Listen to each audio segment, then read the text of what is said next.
পারেনি আমার সঙ্গে, বয়স হয়েছে তো।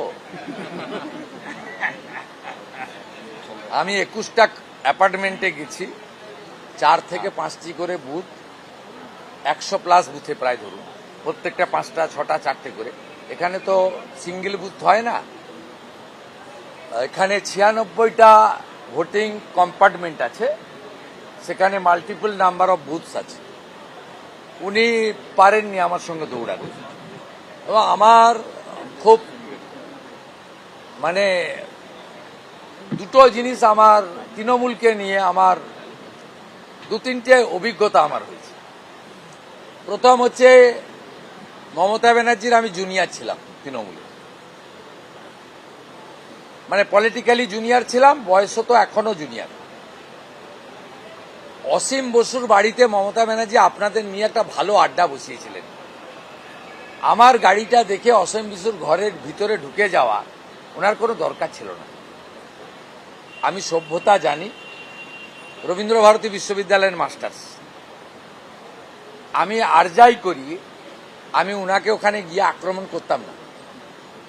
আমি ওখানে গুজরাটি ভোটারদেরকে উনি ভয় দেখাচ্ছিলেন, আমি তাদের সাহস দেওয়ার জন্য গেছি।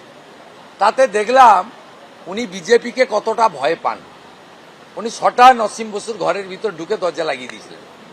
আর আমি আর বেশিক্ষণ সেখানে দাঁড়াইনি, ভীম সিং বারবার বাড়ি হয়ে মিনিট 20 থেকে বেরিয়ে এসেছি। আমি মিত্র ইনস্টিটিউশনে ঢুকেছিলাম, বয়স্ক তৃণমূল কর্মী এজেন্ট ছিলেন, তারা আমাকে উঠে দাঁড়িয়ে বিজেপি এজেন্টের সঙ্গে যেভাবে সম্বর্ধিত করেছেন, তাতে আমি বুঝেছি তৃণমূল কংগ্রেসের যারা ফরমেশন করেছিলেন এমন বহু পুরনো লোকের ভোট আমি পেয়েছি। তৃতীয় উল্লেখযোগ্য হচ্ছে, আমি যখন